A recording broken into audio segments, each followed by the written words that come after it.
This is The Roadmap with Ted Jenkin. Hey everybody, welcome to The Roadmap, exclusively here on ASBN.com. I get the privilege every week of interviewing some of the brightest and best CEOs, business owners, and entrepreneurs all around the United States. These are people that are climbing the ladder, they're scaling their business, and hopefully one day, or maybe already, they've exited stage left. I'm really excited today to have a good friend of mine on the show, Heather Fortner. She's the CEO of SignatureFD. This is one of the biggest money management firms in the entire country. In the entire country. That's something to say today because it's a tough business, but I'm always wondering, because I was in the space for some time myself, how in the world did you get in the wealth management business? Isn't that amazing? I kind of tripped my way into it, if I'm being real honest. I literally was a pre-med major in college. Pre-med? I was pre-med. And literally always thought I was going to do medicine. And my dad, my dad's a funny guy, and he's like, you have a certain amount of time before you're off the payroll. You better be sure that whatever, I think it's a dad thing, whatever degree you get, that you can be sure that you can pay your bills. And so I was pre-med and business double major. Pre-med and business, but you chose the business side. And how did you go from there in wealth management to now being like the top of the heap here, the CEO of the company? It's a big company, so how did that happen? It again, tripped over myself. It started, I started my career as a financial planner. So I got my degree in finance and started as a financial planner, loved that work. Right. Started a trust company, had an opportunity to go help start a business, and that I really loved. I really loved starting businesses, growing businesses. And then found SignatureFD and started building from the ground up, and here we are today. Well, I've been following, you've been interviewed a lot as of late, and one of the things that passed here in the state of Georgia recently was that now high schoolers are going to have the opportunity to get financial literacy, but I know that you talk a lot about this, about an early education even, kids getting financial literacy. Why is that so important? Yeah, because there's two things that touch everybody, I believe.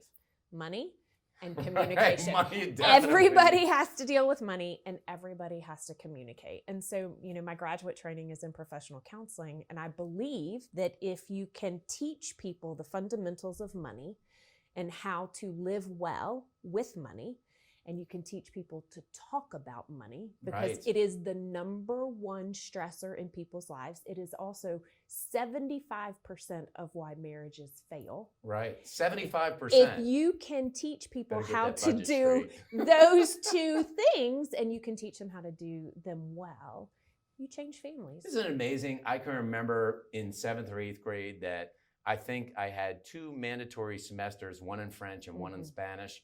I don't know if I remember anything from either of it. I'm like, why didn't I get the basics of budgeting, basics of how do I read a credit card statement? Why don't more states have this right now?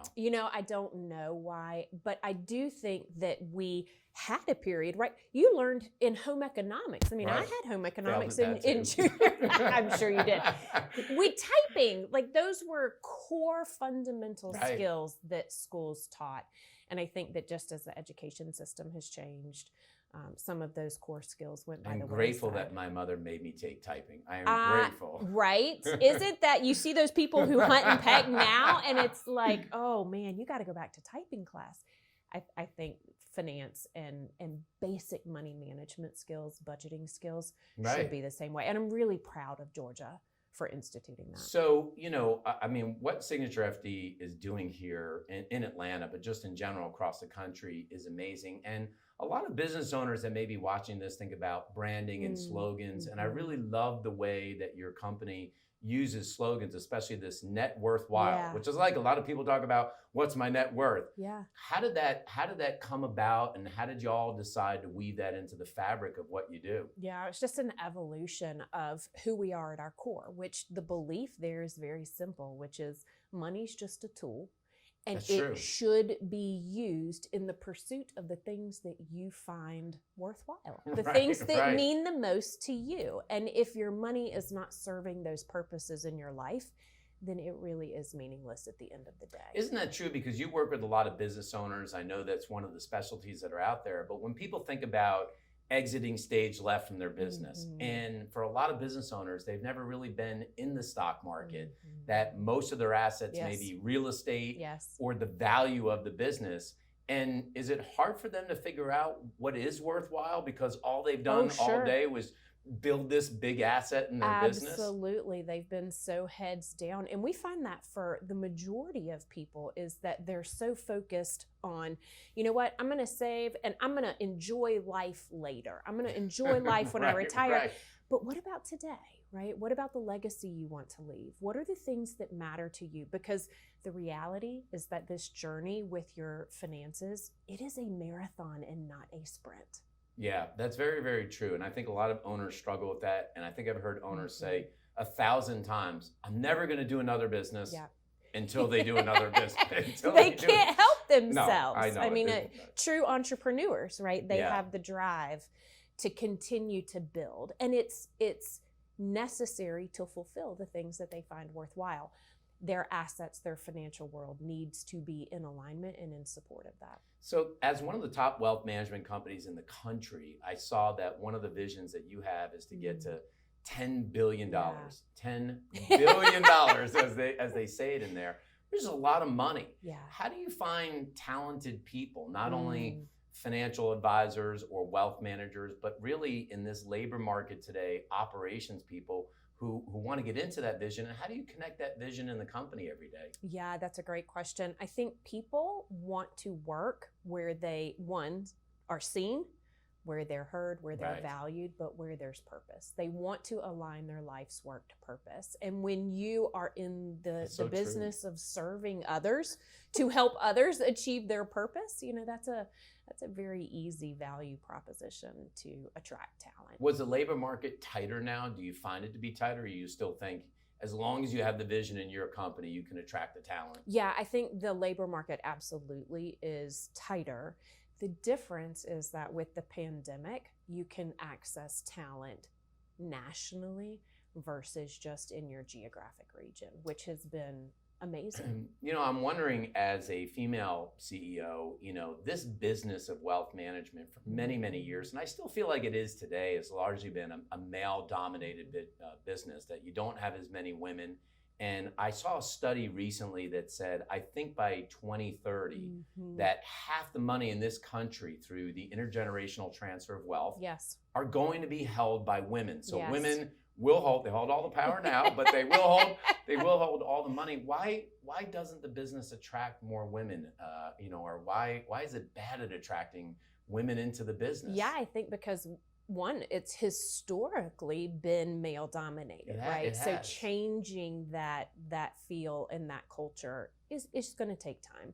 But then also, I think that women carry a different burden of caring for family at home.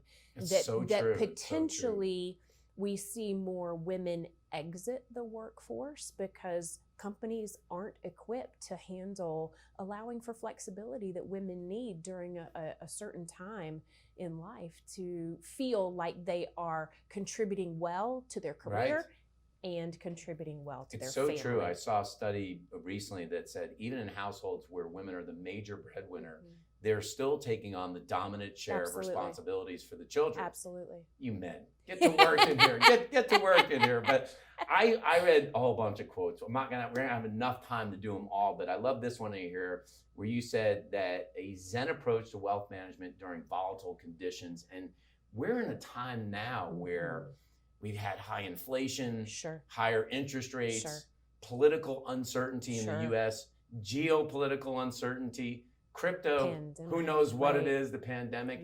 How should people be thinking about this now? You know, because it feels like dicey times. Yeah, and it is dicey times. I mean, first you have to normalize that, but secondly, there is an entire body of study that shows that mental accounting, bucketing, focusing on behavioral finance and what motivates people and what keeps people working on their plan, even during those times of stress, those things are what are critical to creating the confidence, the peace of mind, and allowing people to continue in their plan when things are crazy. Yeah, and I think I had read a study that was done by Vanguard, and this is like, people will ask, like, why do I need an advisor? And it was something to the effect that even people that invested at Vanguard, they did worse than the people that had a financial advisor by 3% in their portfolio, not because of the actual products themselves, but because